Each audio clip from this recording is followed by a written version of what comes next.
Hello there, my name is Georgie Newbery. I'm a flower farmer and florist based between fashionable Bruton and up and coming Wincanton, and in sunny today, Somerset.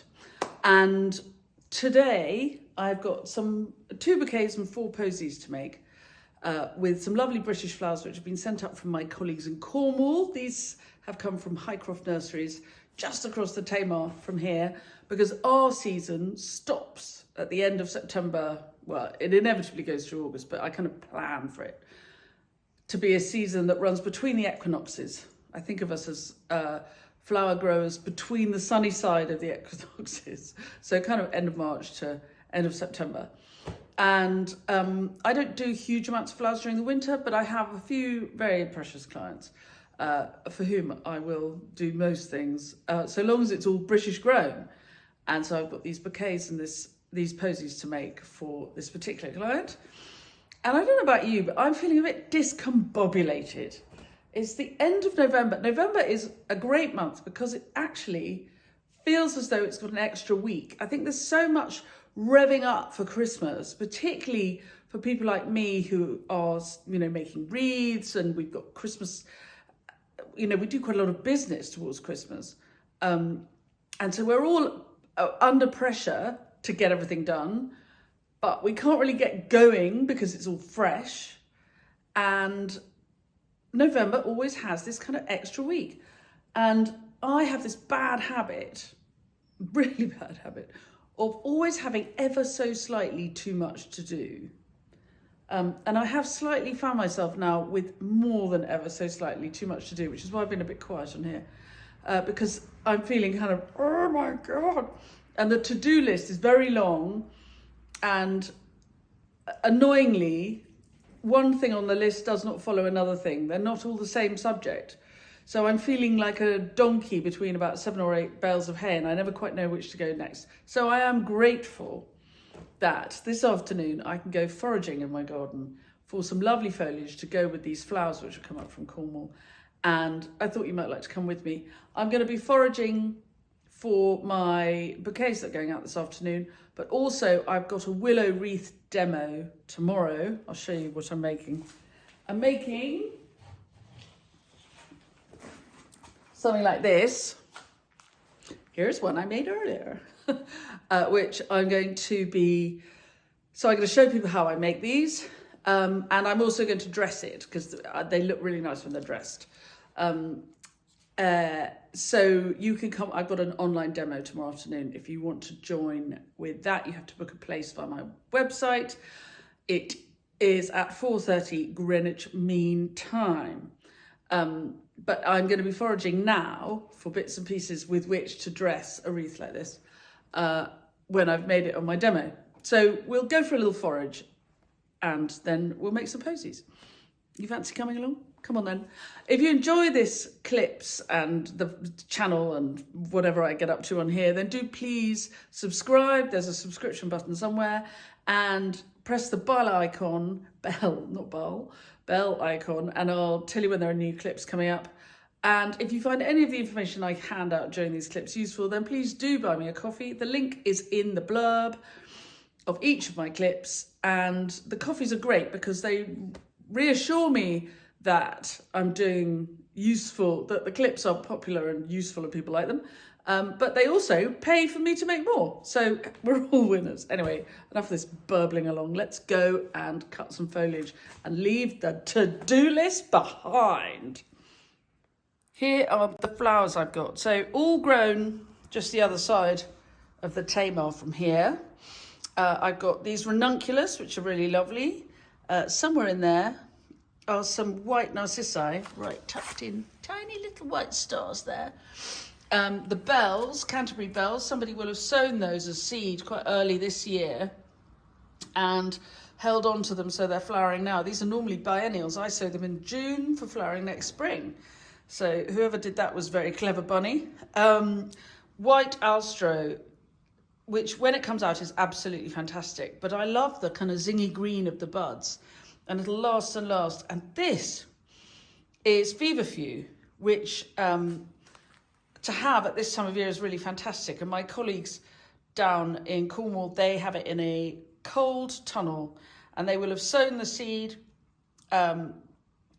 really quite late in the summer, and here it is flowering, and it'll be in a cold tunnel. So that's brilliant. Well done them. Thank you very much, Highcroft Nurseries. Right, let's go cutting. Now look, the flowering ivy is still flowering up here. So I'm not going to cut this because I'm going to leave it for the bees. On a sunny afternoon like this, there will be bees flying. And this is a useful pollen source for bees if they're flying on a winter day. But I know where there are some which have gone bobbly, and I'll cut that. Now what happens if you leave the flowering ivy for long enough, you get these amazing baubles, which are also nice for the birds to eat. But I'm going to have some of these for tomorrow's wreath making workshop and for today's bouquets. Now I'm not just randomly cutting. Oh look, I've got a halo. I'm not randomly cutting. I am cutting numbers. So I've got 2 big bouquets, 4 posies. So that's 3 each for the big bouquets, 6, 1 each for the posies, 10 altogether. And I've cut 15 because then I've got 5 for tomorrow's wreath. I always count. Really important, always to count. And now these bits of willow are offcuts from the wreathing, and I'm not going to waste them. So they are going to be tall pieces in my big vases and some little bright orange spikes in my posies. My client likes her flowers white, which is very calm and beautiful. And so I subversively add colour with the foliage. She's never said anything yet. Anyway, the flowers will be white. Everything else will be a bit brighter. It is a very, very beautiful day. And I love the swish of the leaves as I go along. If you ever need to find me, listen out for the rattle of the trolley, and I'll be around somewhere. These are Monterey Pines, which shouldn't really grow here. We think Monterey is sandy, Pacific, seaside trees, but they love it on our clay. And look at those pointy fingers are rude looking, but they make very nice additions to a wreath. So I'm not going to cut them for my bouquets, but I'm going to cut them for tomorrow's wreath demo. Spot of yellow variegated holly for the wreath. Just cut it from over there. Onwards and upwards. And Euonymus japonica for the bouquets and the posies. Counting all the time. My brain is fried, but it's good to do this because my brain really is fried from too much indoor work. It's turning me into a mad person, so I need to have some outside calm.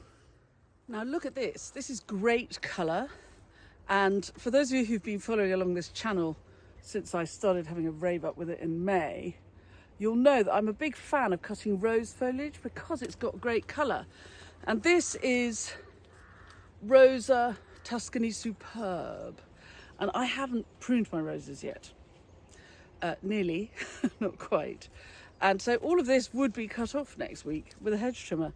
Instead of which, I'm not going to waste it. I'm going to have it for my bouquets and my posies. So that's an added bonus. Look at the colour, isn't that great? Little bit rusty edges. I love that rust colour. So I've been opportunistic for the posies with some of this lovely mint. This is pineapple mint, which is still looking pretty good in the bed. If I was still doing big amounts of flowers every week, I wouldn't even look at it because there's not enough. But because I'm just doing a little bit, I can be opportunistic. It's kind of fun for me. But also, this curly whirly willow still got its leaves on. I'll pull the leaves off, and I'll have some of this for my bouquets and posies, but also for tomorrow's wreath demo. So that's a nice little mix. Nearly there. Look at the light. It's good, isn't it?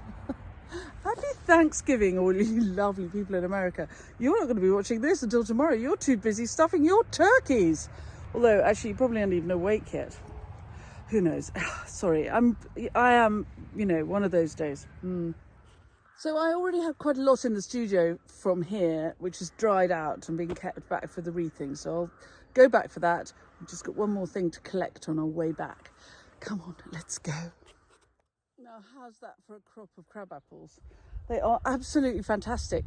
And because my wreaths are 100% biodegradable, I use no wire, no plastic, the moss is from the garden, you know, it's all really, the willows from the garden, everything is absolutely 100% biodegradable.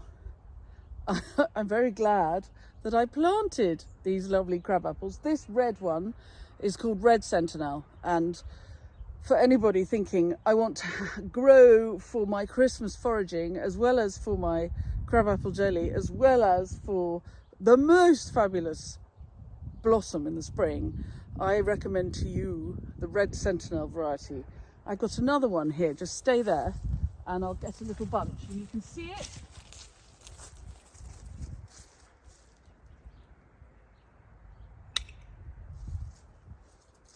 This is do you know what? I bought a microphone the other day. I can't make it work. So I'm sorry. For the moment, we're staying a bit lo-fi. I have hi-fi plans about this channel, but right now we're sticking with the lo-fi. Anyway, look, that is a Siberian crabapple. Sweet little, so much smaller than the old. I put them together. Snip.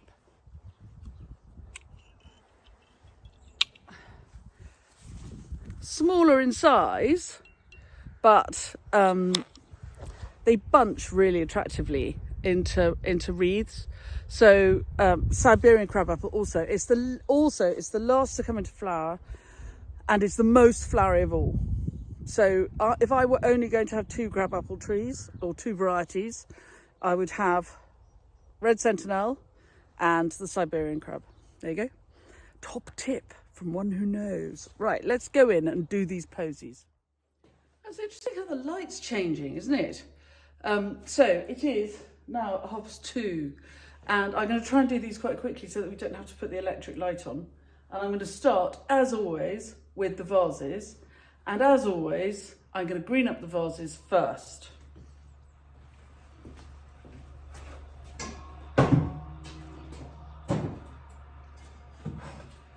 And they're a matching pair. So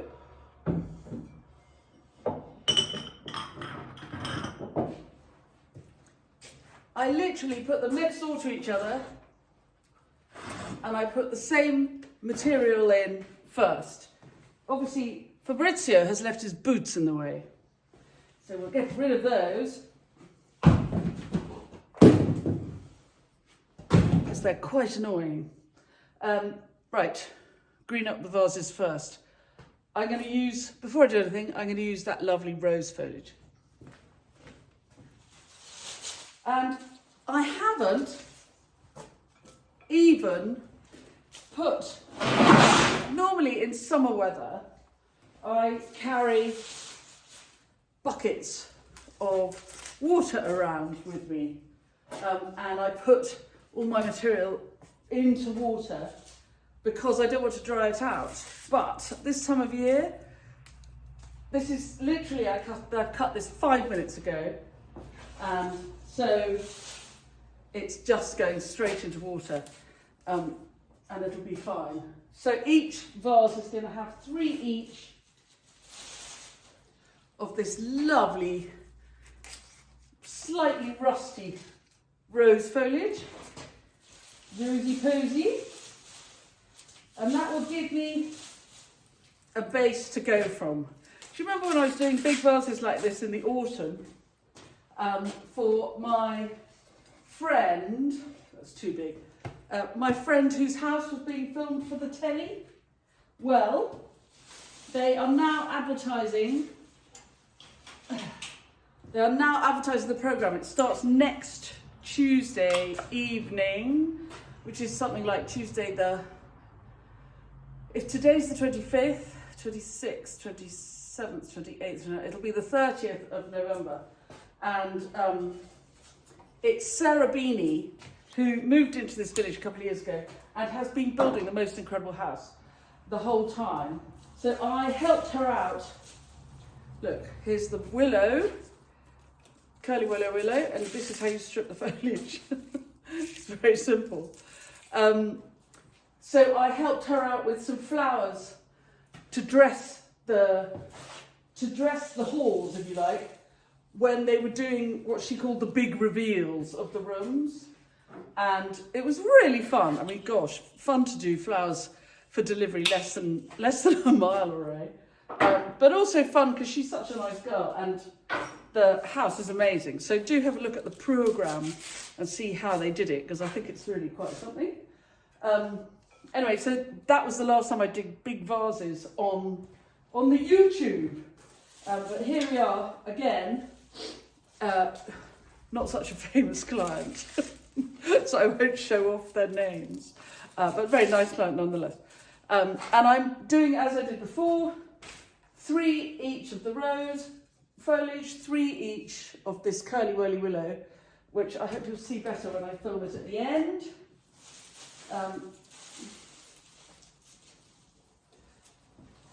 Shall I turn this off because it's going to go on and on and on? I'll turn it off, green them up, and then show you when I finish greening them up. Okay? See you in a minute. So there they are with lots of nice greenery in them, and I'm now going to start flowering them up. Personally, I think it's really worth making a vase full of foliage that you like enough to leave it as it is. I think a vase full of foliage is a beautiful thing. I would quite happily go and put this on my hall table right now. But, you know, the clients asked for flowers, so flowers she shall have. I'm going to put the feverfew in first. I'll show you as I go along, but you don't have to watch the whole thing. It'll take forever.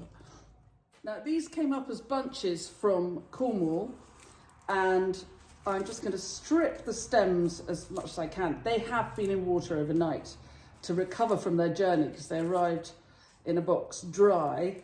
So they will have been well conditioned before they were sent. And when they arrived, I snipped off a couple of inches off the bottom of the stems.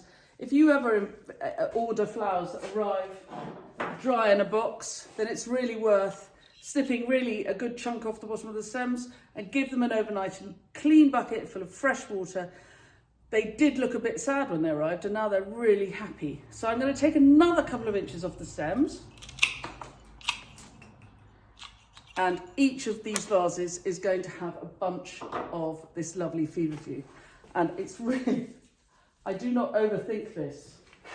I trust the material. I think it's really valuable to do this, to know your material is going to work for you, because then you don't have to worry too much about it's not my job to make the flowers look amazing.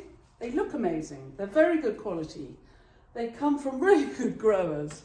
I know they're going to behave, so I'm just popping them in. I'm just spreading them out and giving them a bit of space. But I'm not overthinking how they go in.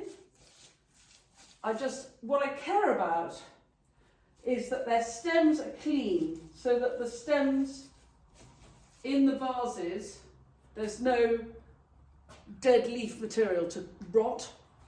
That's really important. But other than that, I know I've got a good quantity to pop in.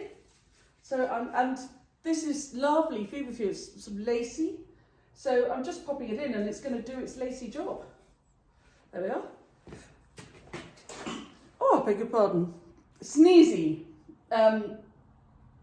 Okay, I'm going to carry on. I'll show you at the end.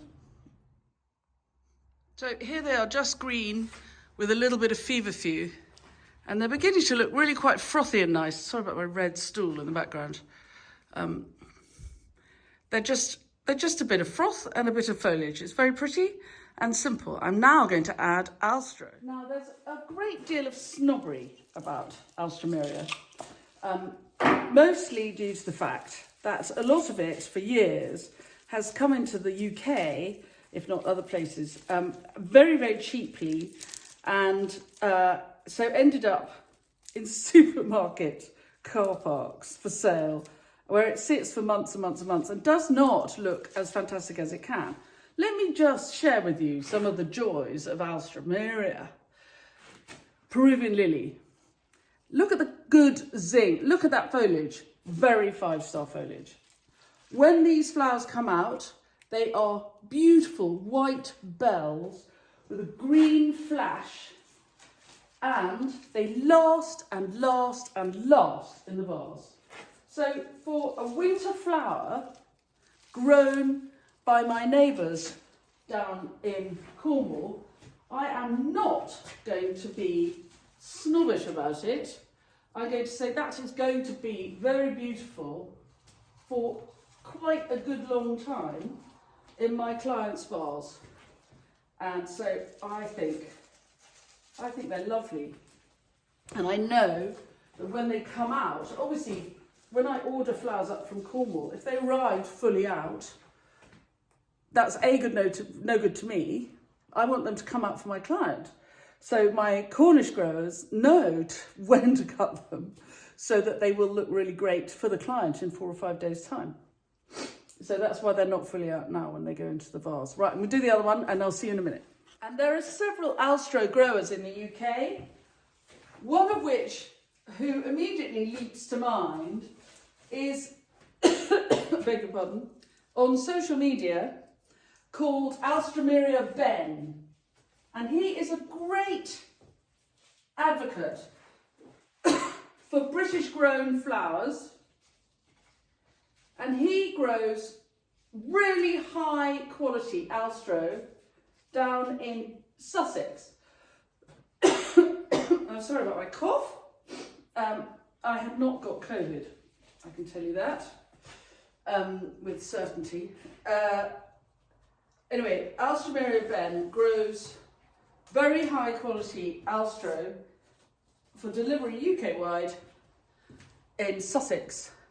And he has these enormous greenhouses. Do look him up. He's worth a look at. And he's very good. He's very enthusiastic about encouraging people to buy his wonderful product, which has not been flown in from around the world. I think, you know, if we can encourage people to look for flowers grown nearby, then they won't, this incomes, I'm just filming, then we're not wasting the planet flying flowers in from around the world.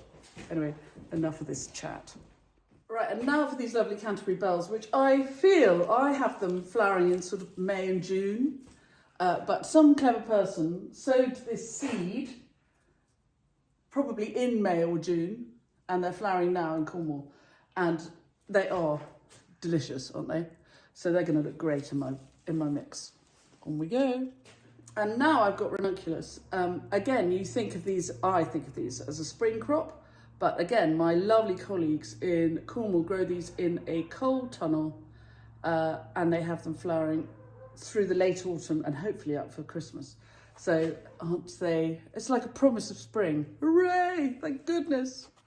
And then I finished up with these little stars, little wintry stars. These are paper white narcissi, again, grown by my colleagues in Cornwall, and they have an amazing scent, really, really worth it for the scent. And you could put some paper white narcissi bulbs in a bowl of pretty much sand now, water them a little bit, and they'd be in flower for Christmas. I tell you who you could go and have a look at is my friend Letitia McClough, who is on Instagram as 5 Minute Gardener, I think, or possibly as Letitia McClough. Anyway, she has been making reels about planting paper whites for forcing, so it might be fun to pop over and have a look at her. Right, better pop these in. And there we have 2 lovely big bouquets, hand for scale. I can't do it. Anyway, the light's lovely, isn't it? Make the most of it while it lasts. Now I must make posies to match. Though I said myself, I quite like those. The red willow, you see what I mean about the red willow? It's really successful in that mix. Now, the posies are going into these little 8-sided jars. I love an 8-sided jar because it catches the light. You see, very handy to have such good light to show you this. And in exactly the same way as I do with the bigger bouquets, I green up my posy before I do anything else. And I'm using pretty much the same material, smaller quantities obviously, adding in a little bit of this lovely mint. And the posies will all have the same number of stems in them, which will mean that they're balanced. I'll show you when I finish them. As always, start greening up first. So there's a sweet little posy. In the end, it was 20 stems. I couldn't get more than that in there, but I think that's really very attractive. I will tie ribbons around the necks of the posies. I'll show you when I've finished. And there they are, look, with the pile of boots in the distance. But anyway, there they are, the beautiful flowers, all finished. That I set myself, not that I have much to do with it. The flowers grow. My job just to put them in a place where other people can enjoy them. And this client likes ribbon around her jars, and I must say, I will plump the ribbon up before it goes. But I do think it's pretty. Again, too much white is too much white. I quite like a little bit of bronze in there. So there we are, finished just before the light goes. I can't even see what time it is, 3:30. Thank you very much for joining me. If you've enjoyed this clip, then please do subscribe to the channel. Press the bell icon and we'll tell you when we've got new clips coming up. And if you found any of the information useful, then do please buy me a coffee. The link is in the blurb that goes with all these clips. Happy Thanksgiving, all you Americans. I think it's such a lovely celebration. I wish we had a similar thing in this country where everybody of all faiths and all persuasions just took a moment to be grateful for getting through another year. So I'm going to go for a walk around the village with my dog and Fabrizio, and I'm going to take a moment to be grateful for this year because we got through it nearly. And then I've got a live at 5 on Instagram at 5 o'clock. We're talking about wedding flowers because I'm just not ready to get too Christmassy yet. So if you fancy, while you're stuffing your turkey, if you're in America, do join us 5 o'clock at Greenwich Mean Time for a chat. I've just seen a barn owl fly over the meadow at the other side. Anyway, sorry, distracting. Join us at 5 o'clock if you're watching today, the 25th of November 2021, 5 o'clock Greenwich Mean Time. We're talking about growing wedding flowers for next year. But if not, happy Thanksgiving, everybody, all around the world. I'll see you again soon. Bye.